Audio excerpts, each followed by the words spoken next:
Today on Blue 58, Matt LaFleur ended his fourth season as the Packers head coach out of the playoffs. What do we make of his 2022 season? Blue 58! Hello and welcome to another episode of Blue 58, the one and only podcast of thepowersweep.com. I am your host, John Meerdink. Very happy to be with you here for another episode. It's time for us to talk about Matt LaFleur. We're going position by position, coach by coach through our 2022 Packers season. The wheel of evaluation has landed on Matt LaFleur. And as I've gone through this process, Matt LaFleur really highlights to me one thing that I think is going to come up a lot as we go through this. It's really hard to get a bead on this last Packers team because they've got excuses everywhere. Injuries, transition, weird schedule, some of that their own making. We'll get to that in a second. But if you have criticisms of Matt LaFleur, it's really hard to make them stick in any substantive way because for everything that you bring up, almost everything you bring up, there's a counterfactual. I don't like this about him. Well, yeah, but. Well, I don't like this. Yeah, but. I don't like this. Yeah, but. Or even the stuff that's good, you say, well, he did these things. Well, did he fall into that? Was Aaron Rodgers covering things up? Did the Packers' run game look good because they finally figured out their offensive line this season? And so on and so on. The only way I felt like I could get a bead on how to talk about Matt LaFleur's 2022 season then was to go back in time. What is Matt LaFleur anyway? Going back a few years, we see that Matt LaFleur was basically hired to be the anti-Mike McCarthy. So McCarthy ends his tenure in Green Bay during the 2018 season. A long run. A successful run. A highly successful run. For most of the time he's there, you might say. But by the end, it was clear that they needed to go in a different direction. So what do? You hire a guy who is supposed to be the anti-McCarthy. In explicit and implicit ways, I should add. There are explicit, specific ways that Matt LaFleur was supposed to correct the course the Packers were on, the course that had been established by Mike McCarthy. He was supposed to be an offensive innovator. He was supposed to be a culture changer. And implicitly, he was supposed to be just a winner. The guy who was going to get the Packers over the hump, back to the Super Bowl. And he was supposed to be the guy who could get Aaron Rodgers back on track. He has since added some additional features and responsibilities to his coaching, menu in Green Bay. The Packers have turned to him as a quarterback tutor, helping him to develop 2020 first-round pick Jordan Love. The Packers have asked him to be a relationship manager between themselves and their somewhat their star quarterback who needs to be reminded that he's the star quarterback from time to time. And they've asked him to deal with some quasi-GM type stuff, given how often he needs to make decisions about draft picks and who's going to play and where and who's going to get opportunities, which, of course, is partly the job of any coach. But he seemed to have a lot of stuff thrown his way as to, here's a guy, figure it out. And I guess no need to beat around the bush here. I'm thinking specifically about Amari Rodgers with that last one. So if that's what Matt LaFleur was supposed to be, how has he done on those things? Just generally speaking, not talking about 2022 in particular. We'll get to that in a second. Generally speaking, how has he done on those things? As an offensive innovator, I would say by and large he would be fairly solid.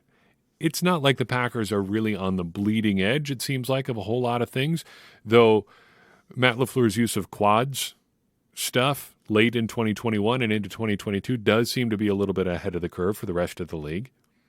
But the Packers have never really been like absolute super-duper cutting edge under LaFleur. They have used one of the more cutting-edge schemes in the NFL, but LaFleur is not.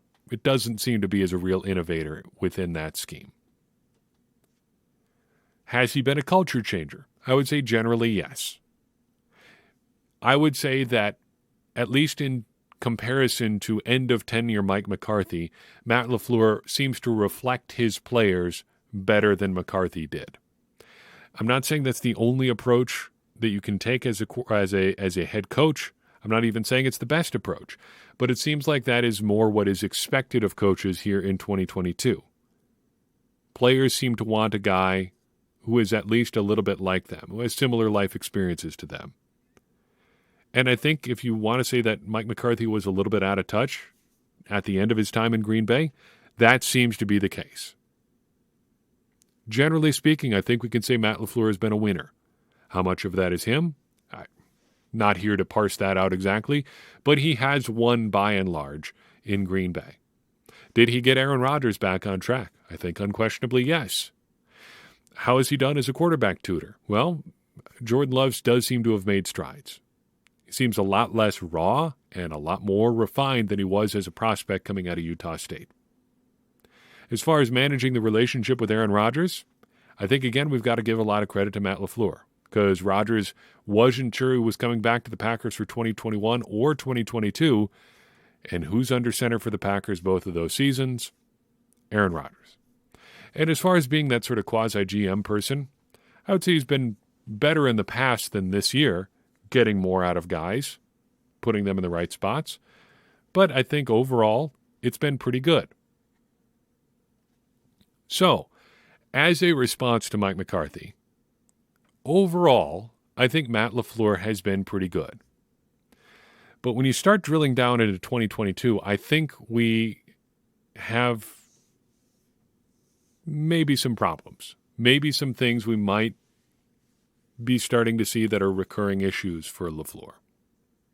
So how did he do on those things that we've identified as being responses to Mike McCarthy in 2022? Because that's the real question here, isn't it? As we're looking at the 2022 season, as we're looking at the year where the Packers really tried to retool from where they were on 2021, or I guess run it back from where they were in 2021, yet seemed to take a step backward. How does Matt LaFleur and his goals and responsibilities with the team play into that? In terms of being an offensive innovator, I feel like the offense did take a step back schematically in 2022. Part of that is not his fault. The saying in football, there are variations of it, players not plays, X's and O's, not Jimmy's and Joe's, or backwards, Jimmy's and Joe's, not X's and O's. You got to have good players if your schemes are going to work. Otherwise, you just have guys sitting up at a chalkboard and say, well, I'm going to drop this scheme. Can you drop a scheme that can beat it? If it was all about the schemes, we would just call it scheme ball and not football.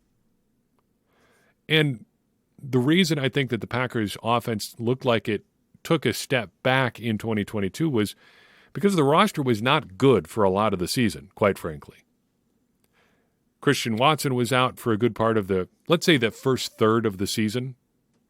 First 6 to 8 games, you really couldn't count on Christian Watson being out there. Romeo Doubs was not ready for the spotlight at that point. Sammy Watkins looked like, the washed-up Sammy Watkins. They had no firepower out there. So it really doesn't matter what the Packers were doing schematically at that point because it probably wasn't going to work. And you could see Matt LaFleur scaling back the playbook to get a lot of the stuff done that they were trying to do. That's why I think you saw so much pony package stuff this season, so much of Aaron Jones and A.J. Dillon on the field together, because if you're just trying to get a little bit done on offense, what do? Put your best guys out there and basically hope for the best. Because as I think we saw by the end of the year, what the Packers were doing out of those two back sets wasn't all that complex, really. They had a little read option look that you ran Aaron Jones inside or ran A.J. Dillon inside, and then you had a swing pass built off of that.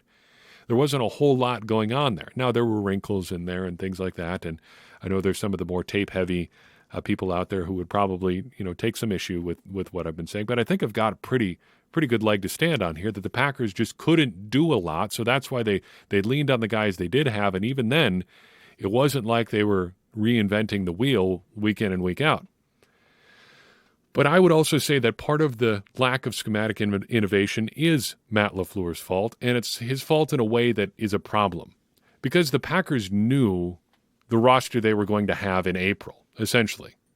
They knew that this was going to be hard. They knew that it was going to take a while for things to adjust. And they didn't really seem to adjust in a way that helped their team grow when it wasn't ready yet.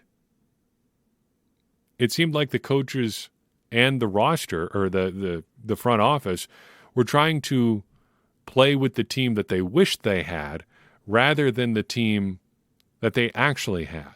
And that's a problem. You got to coach the team you have, not the team you want.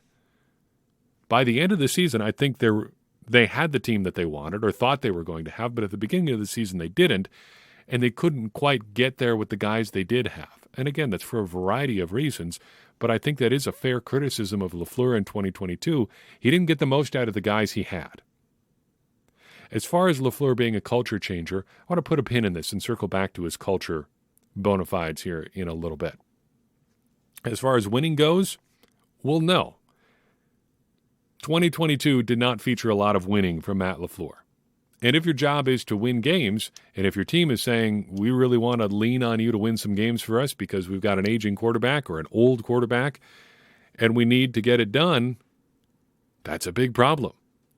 And I think a big part of the Packers' struggles to win this year were pretty directly tied to some decisions by Matt LaFleur. The early season offensive line, don't want to belabor that point again, but there were some problems there. And there was a reason that they went with the line they did, because that was the line that LaFleur thought was best, or the coaches that he hired thought was best. You had Amari Rodgers out there for 10 weeks when they had better kick return options on the roster. And we're not just talking about Keyshawn Nixon here. Back as far as April, May, all through the offseason, we talked about both Romeo Doubs and Christian Watson as kickoff and punt return options. Romeo Doubs was a dynamic punt returner in college. He never got a shot there, partly because they needed him doing other things early in the season. But the Packers just rolled with Amari Rodgers pretty much for no reason most of the year, despite having a guy who could have done it better. The Packers didn't really try to get better at punt returner or kick returner this year until they really had no choice but to move on from Amari Rodgers. If you look at the numbers, and when Rodgers' fumbles happen, he never really actually cost the Packers a game with one of his punt return fumbles. However, I think he did hurt the team whenever he was on the field just by not being a very good returner. And that, I think, is the criticism for LaFleur there on Rodgers, not just that he was fumbling, it's just that he was never making the team better. Then finally, you've got the bye week. The Packers chose not to take a bye after London, which turned out to be a huge problem for a couple of reasons. First, you can see the thinking there. We don't want to take a bye after we play the Giants because we've got the Jets, the Commanders, and the Lions, and the Bills in there too. But those teams coming up after we travel to London to take on the Giants, who we should beat too, we should be pretty good. That was my take at the time and for most of the season. Turns out the Jets and the Giants were pretty good, and the Lions handled the Packers twice. Whether it was because the Lions were better or because the Packers played two of their worst games of the season against the Lions. The Packers played two of their worst games of the season against the Lions. It really is kind of immaterial, but the point is the Packers misread that situation pretty badly.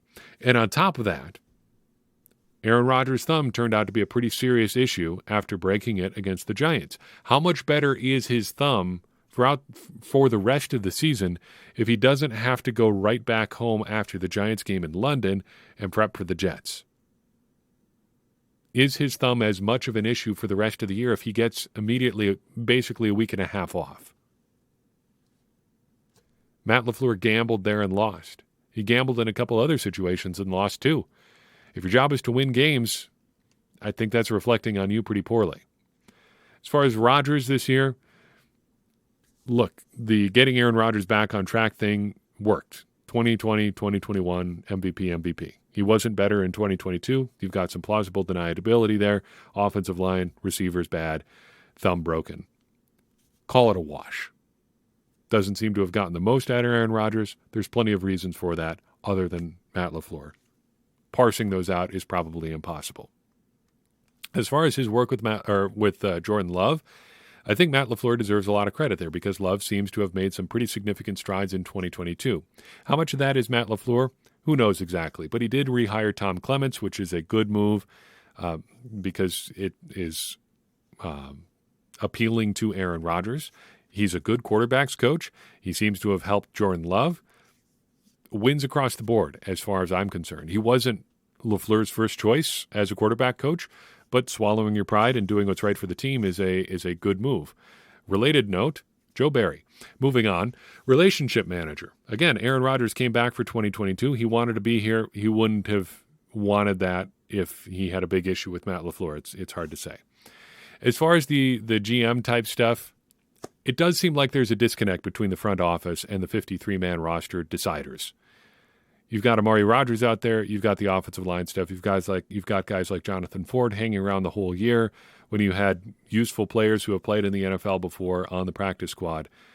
LaFleur seems stuck there. Again, there seems to be a disconnect. Now, on the culture stuff,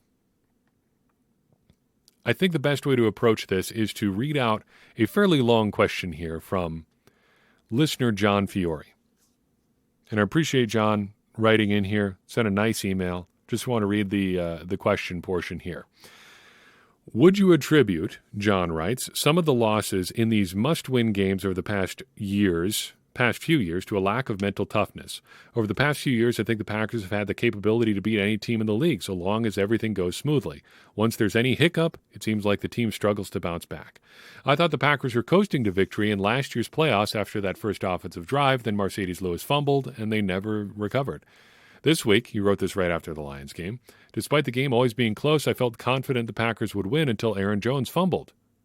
It seemed like they did not have the same intensity going forward, and as you mentioned, they were flat-out gassed by the end of the game, not to discount the physical weaknesses in these games, such as injuries and experience on the offensive line, but it feels like the team always has been their own worst enemy lately in must-win situations. If there is a mentality issue that's partially to blame, do you believe that falls more on the coaching or leadership of the veterans on the field? In a way, I think I could more easily stomach a loss that is simply due to the opposing team being more talented rather than the Packers getting in their own way. Again, very good question, very thoughtful question. Let's try to take it apart a little bit. This, I think, is a hard thing to determine, but I think it does speak to the overall culture that Matt LaFleur has in place in Green Bay. And to John's point here, there have been a lot of fairly high-profile meltdowns in must-win situations, even some non-must-win situations for the Packers. That said, this is a hard thing to determine, and I don't really know where we land as far as these being LaFleur's fault. However, I think we can get there for a couple of things. First, a couple other points. One, it's always easy to have a good culture when you're winning. Nobody was complaining about the Packers' culture in 2019 or 2020. They were stacking up win after win after win. You do see some complaints about the Packers being soft, whatever that means in professional football anymore. But I think that's just the sort of thing that a certain kind of football fan is always going to complain about no matter what. To certain people who watch football in 2022, everybody in the NFL is soft. To hear former players who played in the 70s and 80s, you'd think that they really were playing, patty cake out there on the field. Laying aside the fact that the players are bigger and stronger and faster than anybody who played in the 70s and 80s, we'll see exactly who's soft. Secondly, it's always easier to win when you have good players. And having good players, I think, is a bigger problem, or was a bigger problem, for the 2022 Packers than most outside the team would admit. Me included. That was a big misread for me coming into this 2022 season. I did say all along there were going to be growing pains for this team. I think even I underestimated how big those growing pains would be and how shallow beyond those players that the Packers needed to grow they really were. The Packers simply were not a very good team in 2022, regardless of what the culture was like, regardless of what their mentality was like. Put it that way. Maybe don't even say culture, say mentality. John uses a good word here. Are the Packers in the right mindset to win these kinds of games? So those points having been made, is this mentality issue a problem for Matt LaFleur? Is it a LaFleur issue? I think there are some long-running issues that do point a little bit toward LaFleur.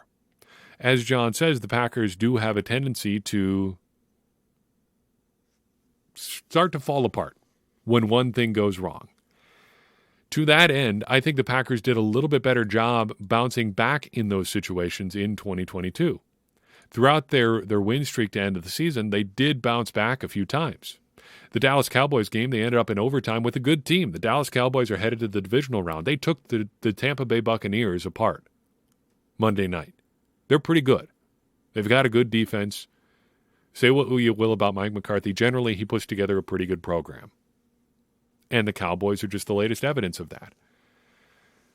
The Packers took the Cowboys' best shot and rallied and won.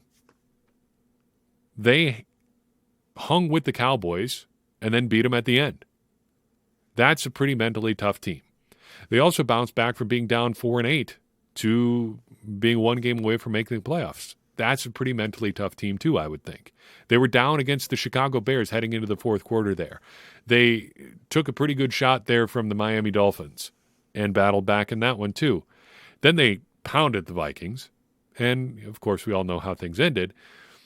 Saying they're not mentally tough might be, picking some results, cherry-picking some results a little bit. But there are, on the other side of things, have been some times where the Packers have fallen apart. We've even got a name for it on the podcast. We talk about the LaFleur microchip. Yeah, we've probably overdone that point at times. But it seems like when everything's running smoothly, Matt LaFleur's offense looks like a flying circus. You've got motion going everywhere. You've got different formations. You've got guys lining up in unusual spots, doing unusual things. But if one guy has to come out of the lineup, or if one drive doesn't go well, suddenly it all falls apart and everything bogs down. In the 2020 season, we talked about how the Packers took every third quarter off. They just went into a lull. I don't know if they all, had a cup of sleepy time tea at halftime or what, but it seemed like they took a nap in the third quarter and then would wake up in the fourth quarter and put teams to rest. It hasn't always been, it seems, a resilient team. It also seems like there have been long-running issues with the Packers coming out flat that would point to LaFleur. 2019, you have the Chargers game in Los Angeles. 2019, you have the 49ers twice, where the 49ers seem ready to go when the game kicks off. The Packers do not. You had the Packers getting manhandled by the 49ers in the 2021 playoffs. And I don't mean like beat badly. I just mean like the 49ers were entirely unafraid. The Packers looked like they were playing not to lose and ended up losing. In 2022, we had the Lions game at the end and the other Lions game in the middle. And then, the entire really bad losing streak kind of around that Lions game. That seems to have something to do with coaching.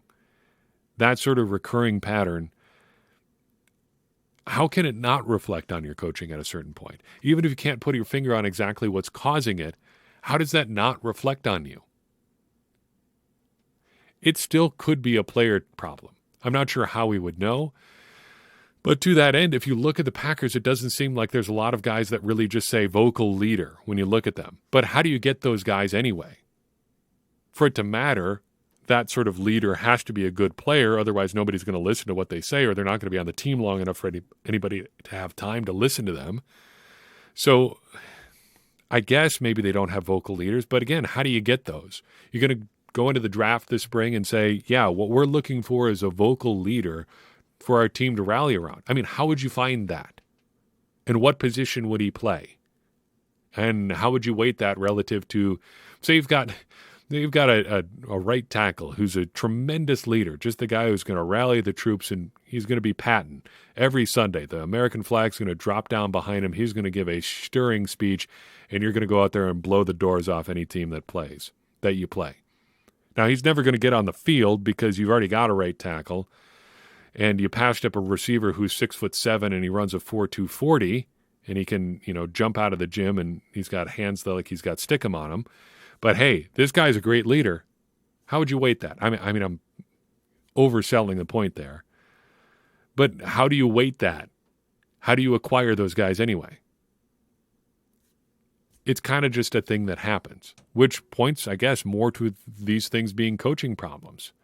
And I think if you do want to point to a big culture issue or maybe mentality issue with the Matt LaFleur Packers, it's kind of crumbling on key decision makings at key points, or at key decision-making, on key decision-making at key points in games. In 2020, you had the NFC Championship game turn on a couple pretty significant decisions that LaFleur made. You've got his late game conversion decision where instead of going for the touchdown, they kick the field goal, hoping that their defense is going to be able to slow down Tom Brady, and a pretty good offense for one drive. An offense that, remind you, had scored 31 points against the Packers defense. Instead of getting aggressive, Matt LaFleur decided he wanted to get conservative there in the NFC Championship game. In 2021, we've talked it to death, but they made a pretty noteworthy blunder on the offensive line. And I guess setting up the 2021 playoffs, the Packers decided to play their guys late in the season in a meaningless game in Detroit, and suddenly you're without Marquez Valdes-Scantling for the playoffs. That turned out to be a pretty significant problem as well. In 2022, and we've talked about it already, you've got the offensive line, Amari Rodgers, game plans in both Lions games. Matt LaFleur had some pretty significant misses in noteworthy spots. The London game, too. Not taking a bye afterwards. Maybe it's not that the mentality is a problem. Maybe it's just that Matt LaFleur is just like a B-plus coach. And B-plus coaches don't get all the right calls right in the big moments. And so here the Packers are with Matt LaFleur heading into year 5. Is Aaron Rodgers going to be there for 2023? We don't know. Is it going to be Jordan Love? We don't know. What is the rest of the offense going to look like? We don't know. But Matt LaFleur is still going to be there, and he's still going to be making decisions for the Packers as far as how these things play out on a weekly basis. By and large, things are probably going to run pretty smoothly. It's going to be interesting to see what Matt LaFleur can do to elevate this team that's still going to have to do some growing here in 2023. Because outside of Aaron Rodgers, outside of David Bakhtiari, I think they're still going to have a pretty young core of guys they're going to have to lean on. How does LaFleur set the culture for those guys? Or is the culture just something that's entirely out of his hands at this point? Because if the culture was good early, and culture is all about winning, it's really hard to argue that the Packers' culture produced all that much in 2022. And if the culture comes from the coach, well, what does that say about what Matt LaFleur can do as a culture builder? That's all I've got for you in this episode. I appreciate you tuning in. I would appreciate it even more if you would take a second and share this episode with somebody you think would enjoy it too. That's going to help more people find the show and get more people involved in this conversation that you and I are having about the Green Bay Packers, which in turn is going to help all of us, me included, become smarter Packers fans. And as I always say, smarter Packers fans are better Packers fans, and better Packers fans are what we all want to be. I'm your host, John Meerdink. We'll see you next time on Blue 58.